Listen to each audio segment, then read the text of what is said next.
الله يعلم أنه خير وأنه رائحة ألا إلى في الأسفل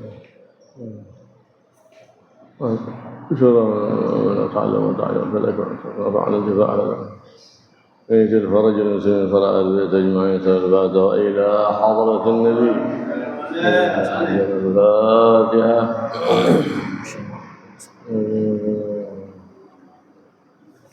الضالين آمين. الحمد لله رب العالمين والصلاة والسلام على النور المبين سيدنا ومولانا محمد وعلى آله وصحبه أجمعين. أما بعد،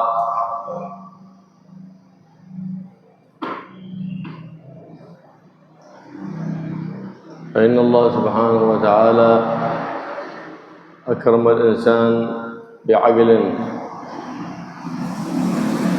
يعيله عن القبيح وميزه عن الحيوان، عن بقية الحيوانات بذلك العقل. فالإنسان يدعو الله أن يحفظ عليه ذلك العقل ويقول: اللهم ما قضيت علي من أمر فاحفظ علي فيه العقل والدين. فلهذا ذكر المصنف في المقالة 17: وقيل: طوبى لمن كان عقله أميرا وهواه أسيرا. طوبى قيل أنها شجرة في الجنة، وقيل طوبى المراد بها الخير كله أو الخير الكثير لمن كان عقله أميرا، يعني كان العقل هو القائد، العقل قائد. من كان عقله يقوده يعقله عن القبيح ويبعده ويلزم المليح، ويلزم المليح. نعم، ويلزم المليح. وويل وويل لمن كان هواه أميرا وعقله أسيرا. ويل لأنه هذه في جهنم. وقيل ويل هذه للتنكيل. نعم، لمن كان هواه أميرا وعقله أسيرا، أي أن عقله يتبع الهوى، عقله أسير سجين للهوى والعياذ بالله. والهوى هو الميل عن الحق، كما قال تعالى: ومن أضل ممن اتبع هواه، ومن أضل ممن اتخذ إلهه هواه. بعض الناس يعبد هواه، يعني لو اتضح له الحق بأنه كان على الخطأ ما يرجع إلى الحق، اتباعا للهوى والعياذ بالله. فهذا هو المبعود عن الله. أما العاقل لا، قد يخطئ، لكن إذا اتضح له الحق رجع عن خطئه وتاب وآب وسلك الصواب.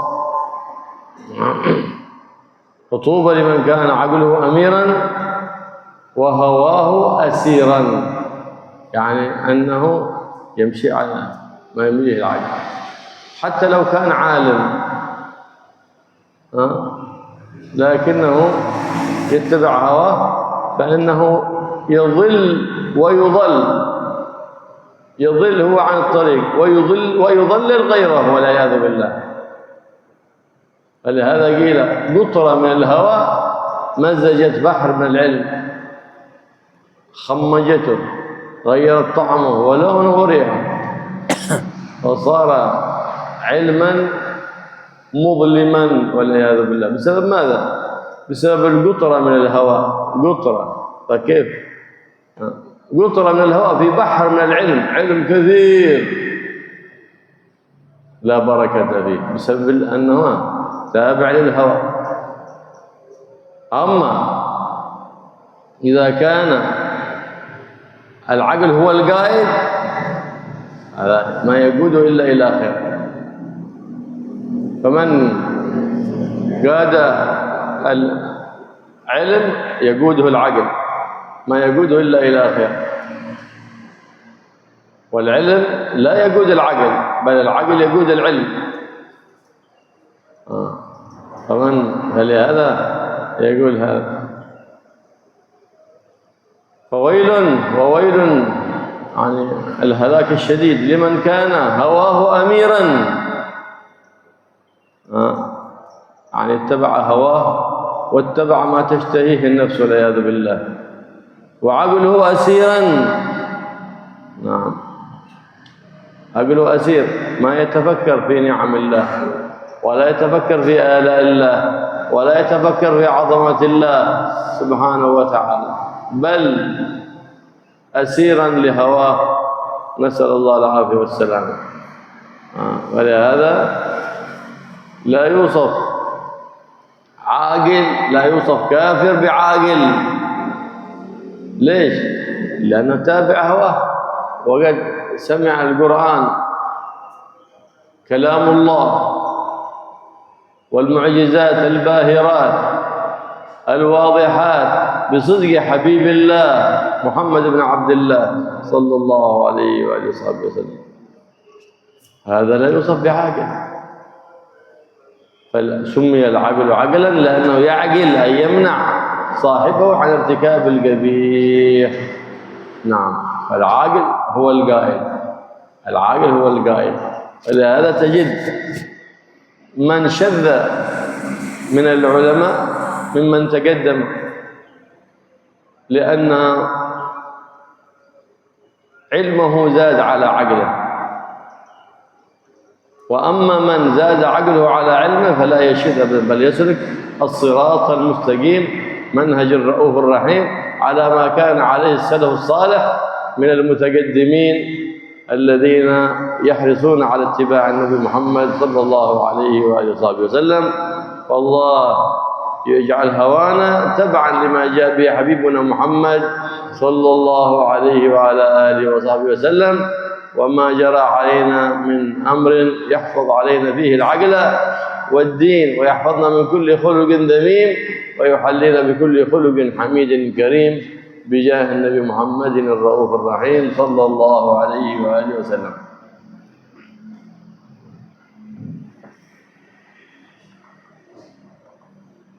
Bismillahirrahmanirrahim. Alhamdulillahirabbil alamin.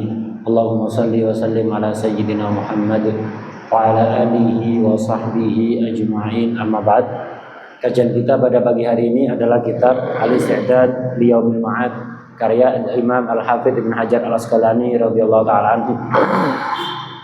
Sampai pada makalah yang mengatakan di sini tuba liman kana aqluhu amiran wa hawahu asira. Wa wailun liman kana hawahu amiran wa aqluhu amiran.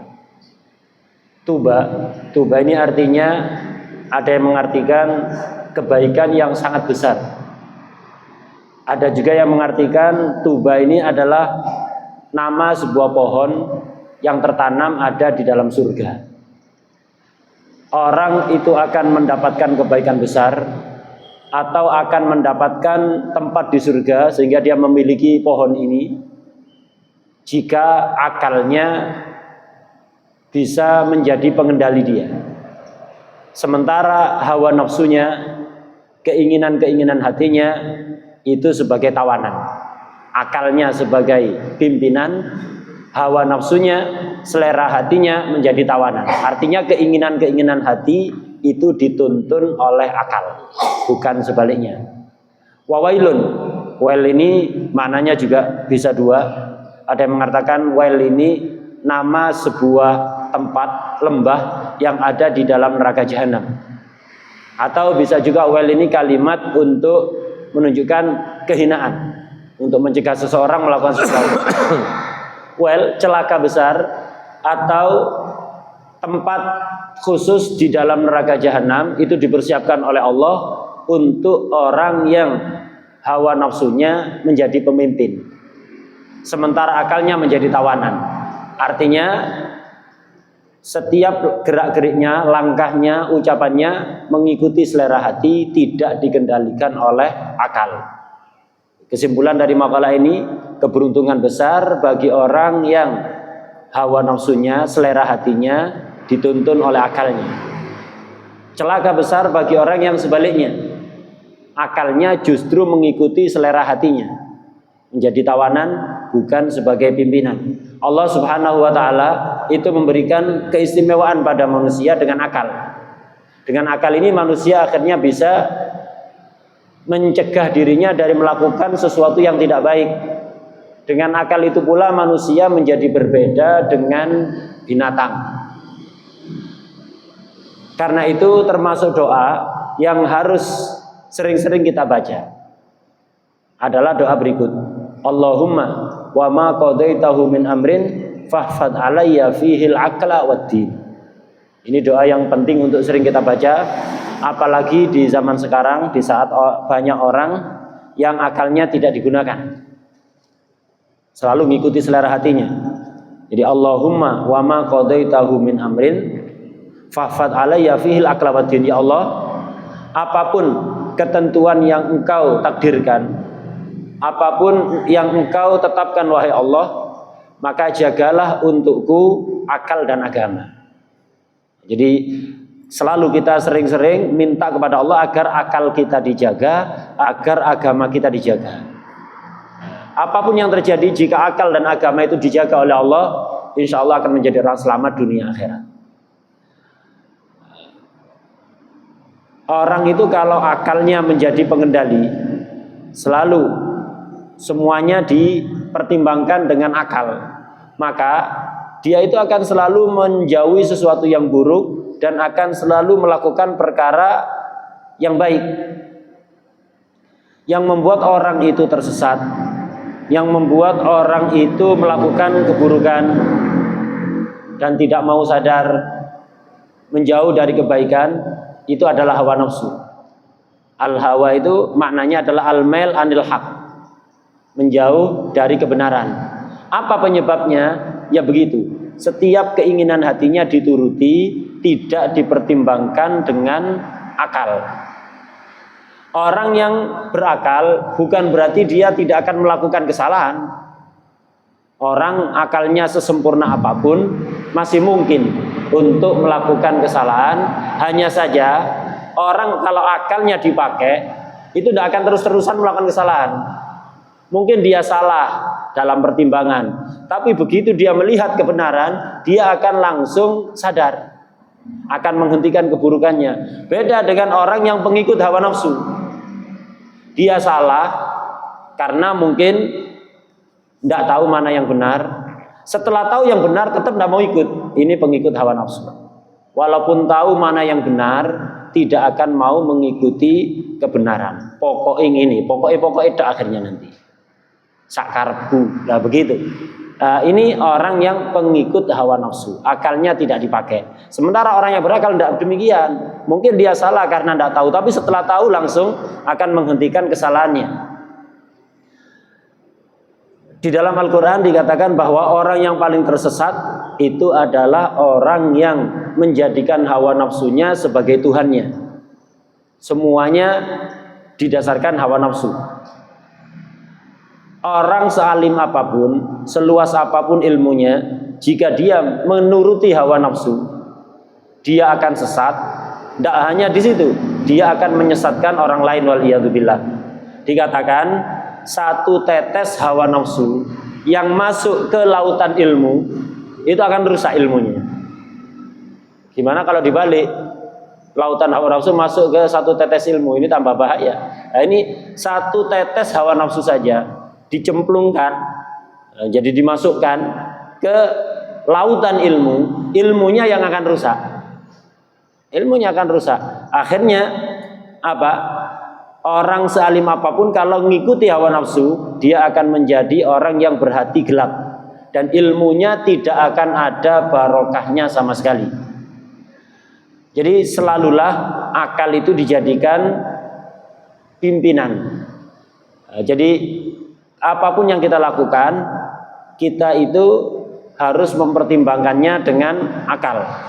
Dengan begitu, kita akan selalu melakukan dan berada di dalam kebaikan. Jangan sebaliknya.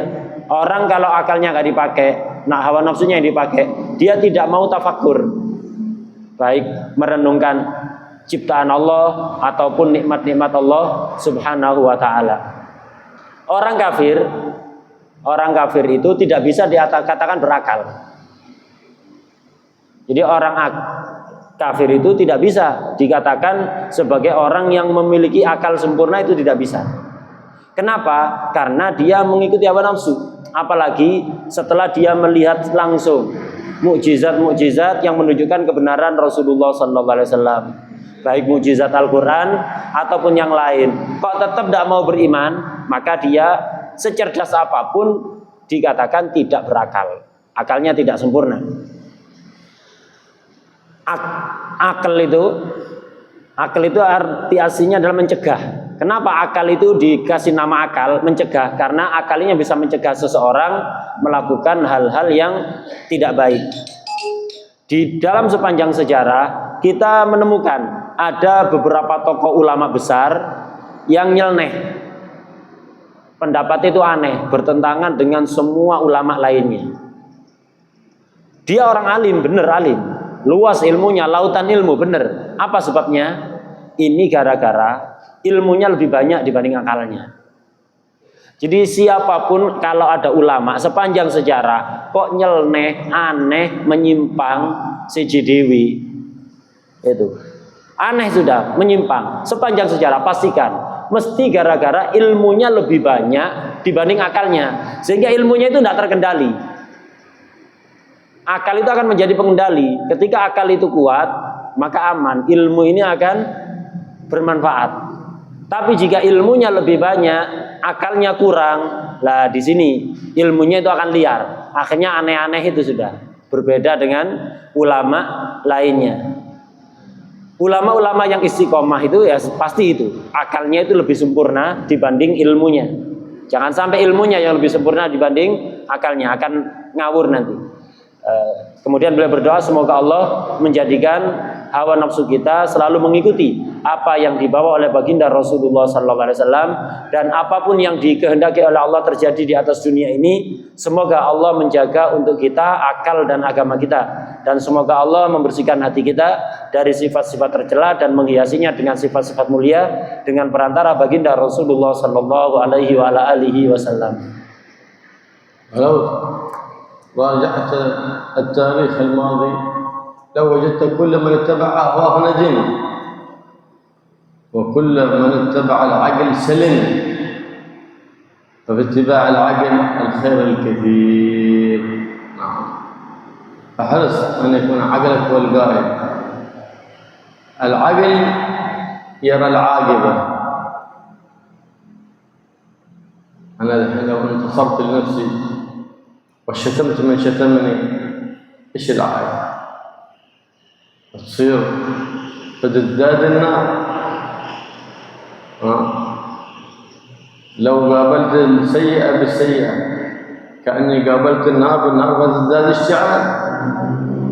لكن لو قابلت السيئة بالحسنة فتنطفئ تلك النار. إذن عاقبة الأمر إلى إزالة العداوة، وإذا قابلت السيئة بالسيئة عاقبة الأمر زيادة العداوة. من نظر بالعقل ابتعد عن الهوى وقابل السيئة بالحسنة، ومن اتبع الهوى وقابل السيئة بالسيئة فازدادت النار اشتعالا. فالعاقب الذي ينظر في عواقب الأمور، والأحمق الجاهل هو الذي ينظر إلى لحظته فقط، لكن ما ينظر. مثال الطبيب الحاذق والطبيب الجاهل. الطبيب الجاهل يعطيك الدواء، الحمد لله، في الحال ذهب المرض، لكن يحصل لك أعراض، راحت الحمى لكن جاءك مرض في الكلى، لكن جاءك مرض آخر أو أمراض أخرى. بسبب ذلك الدواء عالج مكان وخرب أماكن في الجسد. الطبيب الحاذق المجرب يعطيك دواء وتأتيك العافية على قليل، لكن ماشي يتأذى من جسمك، ما في هناك أمراض تحدث بسبب ذلك الدواء. هذا الفرق، هذا اتبع العقل حتى لا يضرك في المستقبل، في العاقبة تكون سليمة، وهذا اتبع الهواء حتى بغاله شهرة عند الناس ويقولون هذا الطبيب بالحال يأتي الشفاء إذا أعطاني الدواء، لكن عاقبته ما هي زينة، عاقبته الندم، نسأل الله العافية والسلام.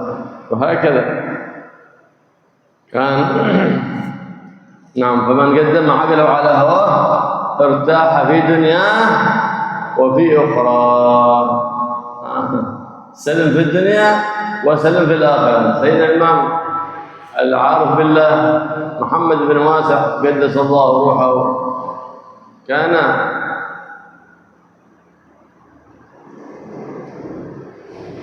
ذات يوم خرج من بيته وهو صائم،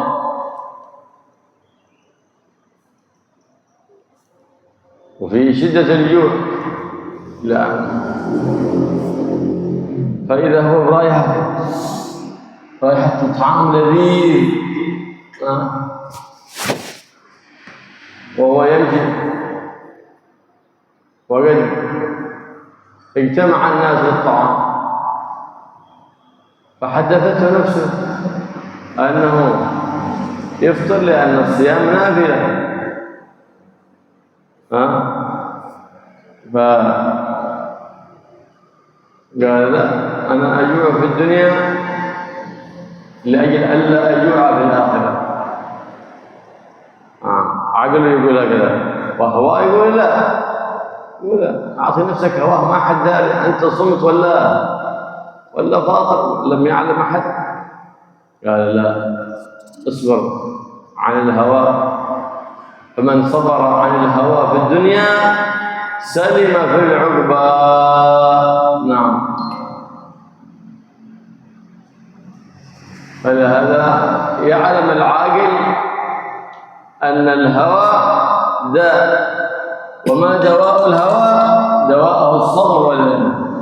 دواء الهوى الصبر، تحجب نفسك، تبعد نفسك عن ملذاتها، فتسلم في الدنيا وفي العقبى. لكن الإنسان إذا اتبع هواه صاحبه الندم في الدنيا، وفي العقبى الندم الأكبر. نعم. فرجع إلى بيته آيبا صائما، وجد ابنه جائعا، فقال له يا بني اصبر على الجوع في هذه الدنيا، فإن لولا الصبر لما صلى، ومخالفة الهوى لما صلى أحد ولا صام.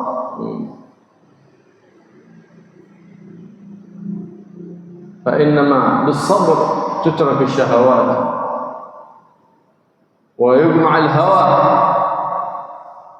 ويقوم العبد بالطاعات ويترك المخالفات ويصبر على البليات لتعلى له الدرجات عند رب البريات سبحانه وتعالى. فلهذا كان أشد العداوة لنفسه سيدنا محمد بن واسع، ولهواه ولشيطانه، حتى أنه يأتي بهذه التعويذة المباركة ويعلمها للناس، فرأى الشيطان يقول لها لا تعلمها لأحد، فقال له كل من لقيته أعلمه إياه، وهي اللهم إنك سلطت علينا عدوا بصيرا بعيوبنا مطلعا على عوراتنا يرانا هو وقبيله من حيث لا نراهم، اللهم فأيس منك ما أيس من رحمتك، وجنطه منك ما جنطه من عفوك، وباعد بيننا وبينه كما باعدت بينه وبين جنتك، إنك على كل شيء قدير. هذه التعويذة تؤذي الشيطان من تأذيه منها قال لها ولا تعلمها لأحد، قال لا تعلمها لأحد، فقال على رغم أنفك يا عدو الله وعلمها كل من لقيته. فكانت هذه التعويذة كأنها ضربة على ظهر الشيطان، كأنك تكسر ظهر الشيطان عندما تتعوذ بهذه التعويذة المباركة الواردة عن سيدي العارف بالله محمد بن واسع قدس الله سره، وأعاد علينا من أسرار وأنوار وبركاته في الدارين، دار الدنيا ودار الآخرة، وحفظنا وإياكم من شر اتباع الهوى ومن شر النفس ومن شر محبة الدنيا، ويجعل الدنيا في أيدينا ولا يجعلها في قلوبنا، ويجعلنا وإياكم محكمين العقل والشرع. فالجميل والحسن ما حسنه الشرع، والقبيح ما قبحه الشرع، لا ما قبحه. أما أهل البدع والضلال يحكمون العقل فقط، لا، أهل السنة والجماعة يحكمون الشرع والعقل. العقل الذي ينقاد للشرع هذا حسن، أما عقل لم ينقاد للشرع فليس بعقل، لا يسمى عقل أصلا. هذا ضل من ضل من اتخذ الأصل في التقبيح العقلي والتحسين العقلي، فقال الحسن ما حسنه العقل والقبيح ما قبحه العقل. لا، أهل السنة والجماعة الحسن ما حسنه الشرع، الحين يوافق العقل الشرع، والقبيح ما قبحه الشرع. هذا هو عقيدة أهل السنة والجماعة.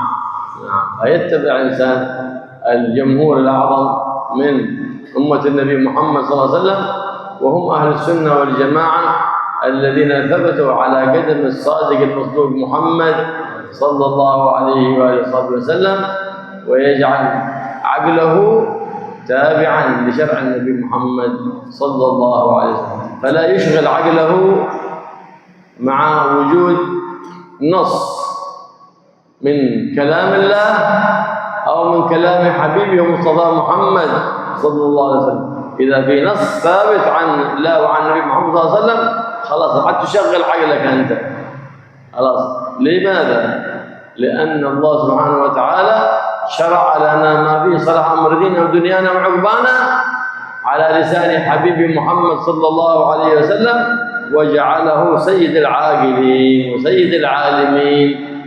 نعم، فالله سبحانه وتعالى عندما خلق العقل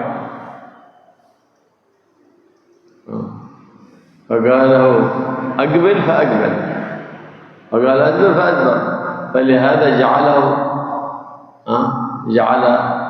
جعل كرم ابن آدم به وميزه به بماذا؟ بالعقل، فلهذا جعله أفضل ما خلق وهو العقل. فلما خلق العقل جزاه 10 أجزاء، 9 أجزاء لسيد العاقلين محمد صلى الله عليه وسلم، وجزء واحد قسمه بين العباد، جزء واحد. فكيف يوصف عقل النبي محمد صلى الله عليه وسلم؟ عقل فوق العقول، فخصه صلى الله عليه وسلم بأحسن العقول وأفضل العقول، فهو سيد العاقلين وسيد الزاهدين وسيد الصابرين وسيد الطائعين وسيد المتقين لله رب العالمين. فالله ينفعنا بهذا النبي العظيم ويرزقنا محبته واتباعه والاقتداء به والاهتداء بهديه في كل وقت وفي كل حين.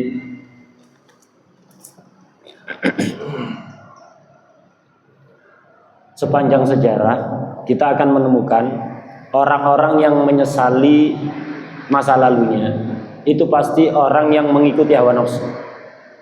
Pasti begitu. Orang-orang yang menyesal itu adalah para penurut hawa nafsu. Orang yang mengikuti akal, mungkin dia melakukan kesalahan tapi kemudian langsung sadar sehingga dia selamat.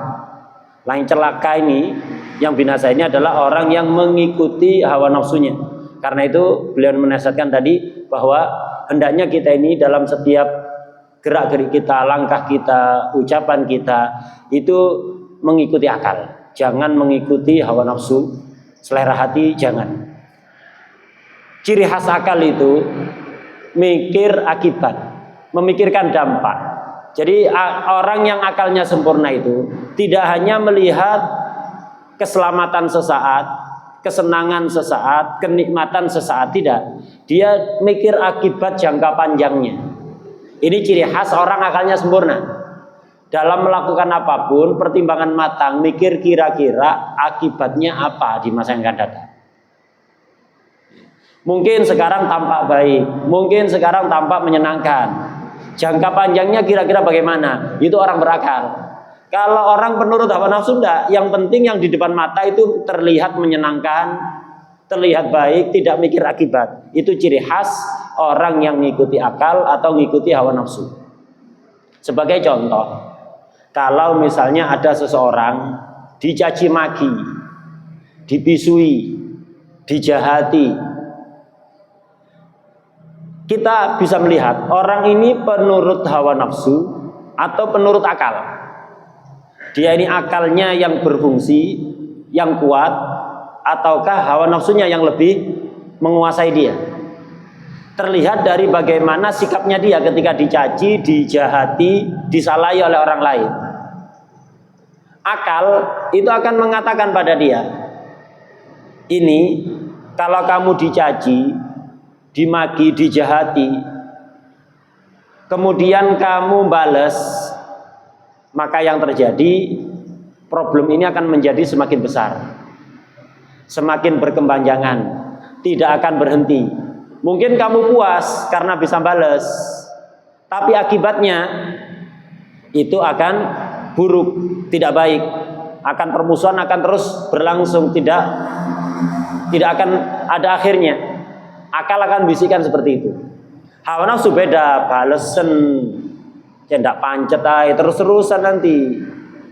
Sekarang kalau kamu biarkan, nanti berulah lagi, tidak ada berhentinya. Hawa nafsu begitu. Ayo balesen. Nah, orang yang akalnya sempurna akan mengikuti bisikan akal. Wis, orang jahat saya balas kebaikan. Akhirnya yang terjadi akibatnya apa? Akibatnya musuh jadi sahabat. Permusuhan berhenti, yang ada adalah kedamaian. Musuh-musuh menjadi sahabat. Tapi kalau orang itu mengikuti hawa nafsu, oh ndak iso, ngelama ini. Dibales. Akhirnya yang terjadi permusuhan tambah melebar, tambah besar. Memang ada kepuasan ketika balas, tapi akibatnya itu tidak baik. Nah, itu cara menentukan untuk menilai diri kita pertama sebelum orang lain. Untuk nilai diri kita ini penurut akal apa hawa nafsu. Ya itu tadi, diantaranya ketika ada orang berbuat tidak baik, kalau kita senengannya itu balas, tandanya penurut hawa nafsu.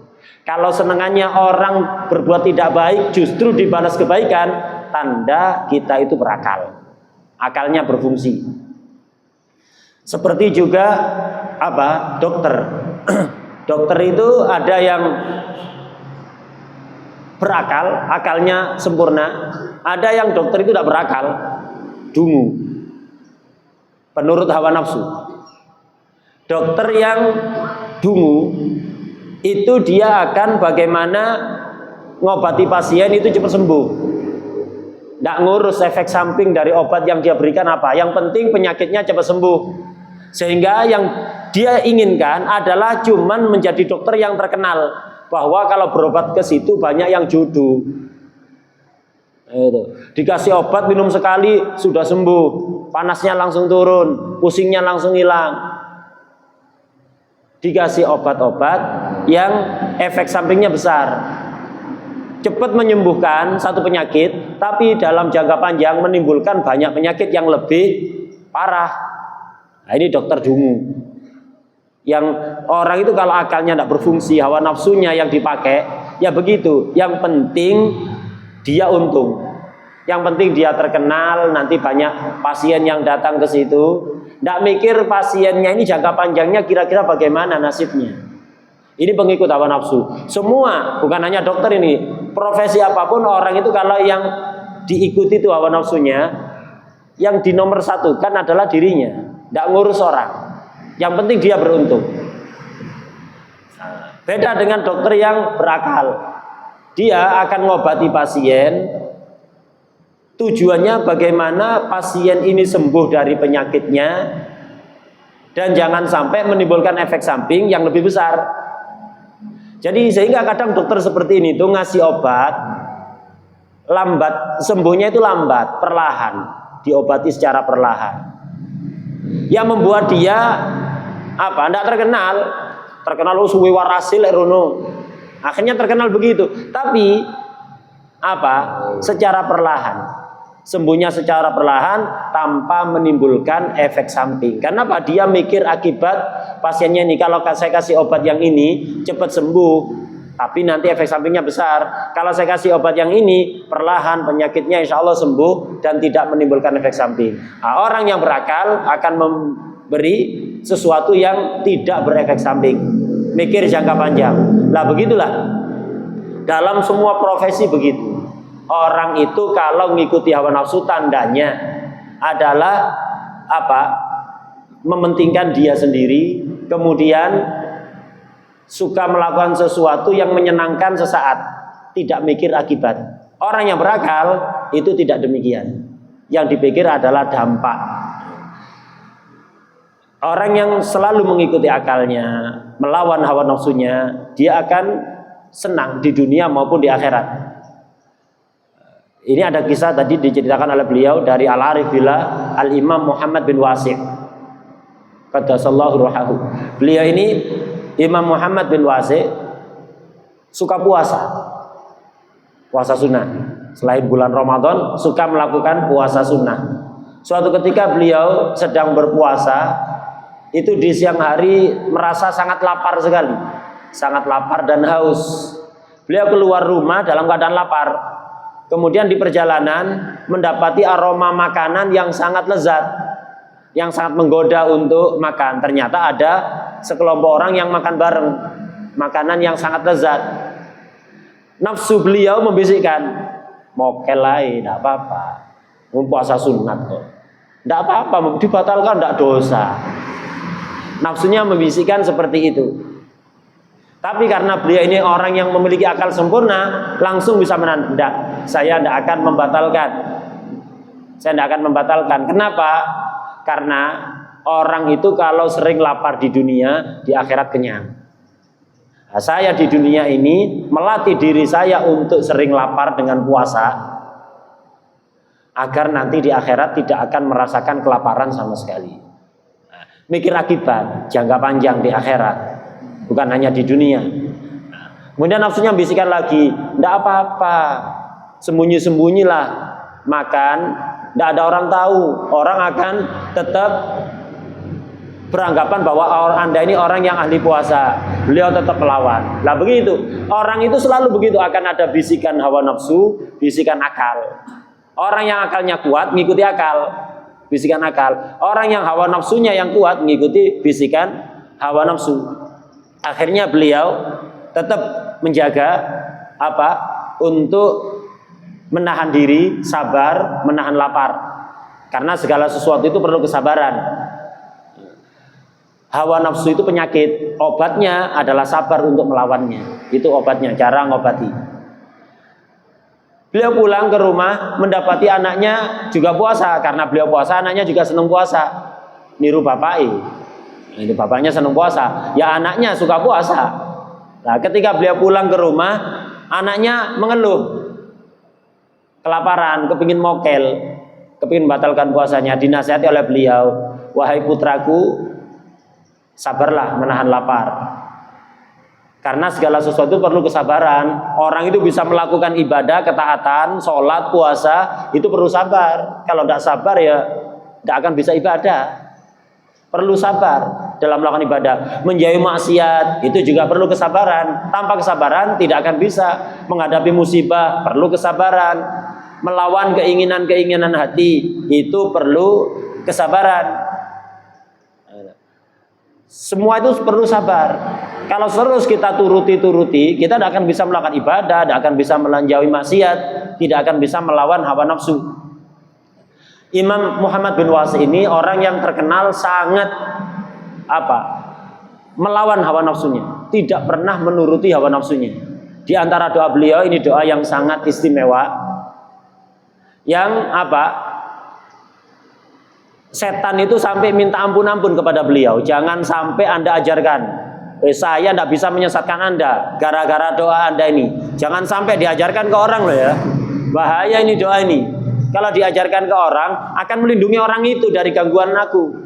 Jadi setan itu sampai ngemis-ngemis begitu. Kata Imam Muhammad bin Wasi, tidak ngurus.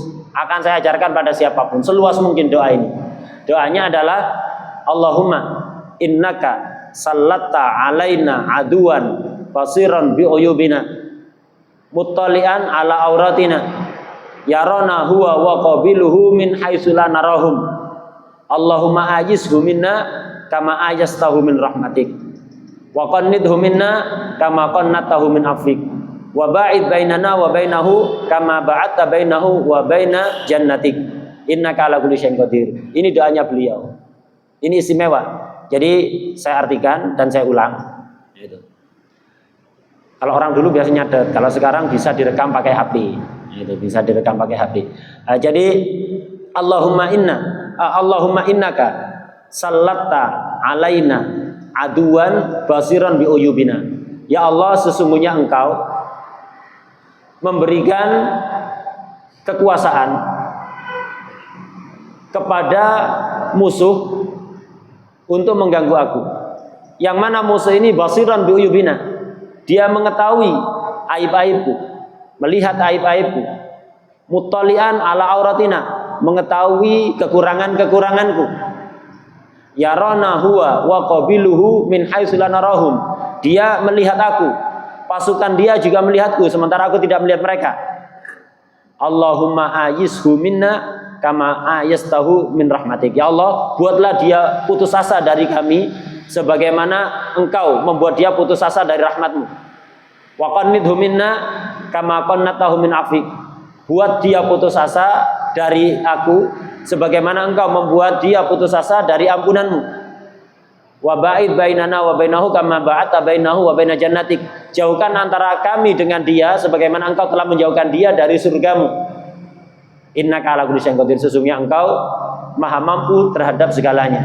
Nah, ini doa ini yang selalu diajarkan oleh Imam Muhammad bin Wasi kepada siapapun. Kenapa? Ini salah satu cara untuk melindungi diri kita dari bisikan-bisikan nafsu dan dari bisikan-bisikan setan. Kemudian tadi kita berbicara akal.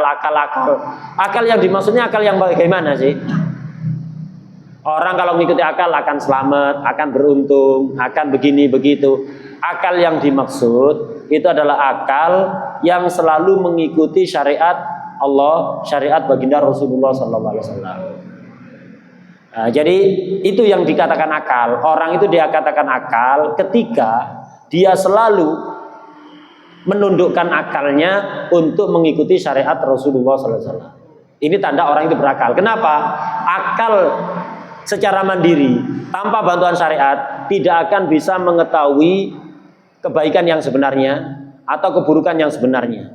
Karena dalam pandangan ulama Ahlussunnah wal Jamaah, yaitu orang-orang yang akidahnya sama dengan yang diajarkan oleh baginda Rasulullah SAW, oleh para sahabat dan penerus Nabi sepanjang masa, itu mereka berkeyakinan hakikat kebaikan itu adalah apapun yang sesuai dengan apa yang diajarkan baginda Rasulullah SAW. Hakikat keburukan itulah adalah apapun yang bertentangan dengan syariat baginda Rasulullah SAW.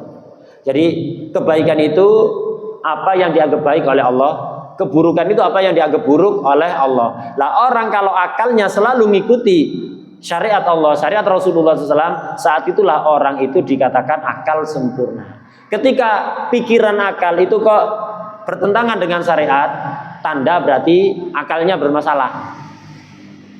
Nah, akal bermasalah. Jadi harus kalau sudah ada firman Allah Subhanahu wa taala yang maknanya jelas, sabda Rasulullah SAW, maknanya jelas.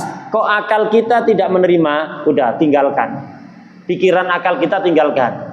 Berarti ini akal yang terpengaruh oleh hawa nafsu berarti. Ikuti syariat. Nah, ini akal yang sempurna. Jadi ketika akal itu punya pikiran yang bertentangan dengan syariat Allah, syariat Rasulullah SAW, ikuti syariat, jangan ikuti pikiran tadi, karena akal Anda sudah tidak murni, terkontaminasi oleh hawa nafsu.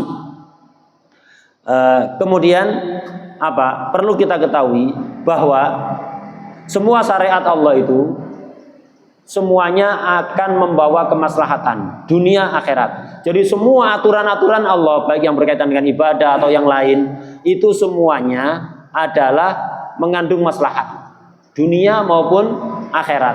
Karena itu kalau sudah ada syariat Allah berkata A, akal kita jangan macam-macam mencari selain itu. Walaupun sepertinya maslahatnya seperti ini, baiknya seperti ini, enggak. Akal Anda berarti terpengaruh hawa nafsu. Ikuti syariat itu. Dan juga baginda Rasulullah SAW ini orang yang akalnya paling sempurna. Allah itu ketika menciptakan akal, kemudian diomongi, wahai akal, menghadaplah. Dia langsung menghadap. Wahai akal, pergilah. Dia langsung pergi, nurut kepada Allah SWT. Jadi makanya akal ini kemudian dijadikan makhluk yang sempurna, dimuliakan oleh Allah. Dan manusia ini adalah makhluk yang dimuliakan oleh Allah. Manusia mulia, akal mulia. Akhirnya akal itu diberikan oleh Allah kepada manusia. Dan akal itu ketika diciptakan oleh Allah dibagi menjadi 10. Dibagi menjadi 10. Jadi ibaratnya akal itu 10. Lah yang 1 itu diberikan oleh Allah kepada seluruh makhluk, keroyokan. Jadi akal seluruh makhluk, manusia dari manusia paling awal sampai paling akhir, atau makhluk-makhluk lainnya yang berakal dari awal sampai akhir, itu dikasih jatah 1 akal tadi itu 10%. Ini dibagi kepada seluruh makhluk. Lah yang 90%, 9-nya total diberikan pada baginda Rasulullah SAW. Jadi jangan pernah kemudian ketika ada sabda Rasulullah mengatakan A, kemudian wah ini tidak masuk akal. Ya berarti tidak ada akalnya, berarti orang itu. Tidak ada akalnya. Lah akal itu 10, yang 1 dibagi seluruh makhluk, yang 9 diijeni oleh Rasulullah SAW. Lu kok mau ada orang mengatakan ini tidak masuk akal, ini tidak nggak sesuai dengan logika sehat? Tidak. Rasulullah SAW itu akalnya 90% ngijeni. Kita ini 10% karonan. Seluruh makhluk dari awal sampai akhir.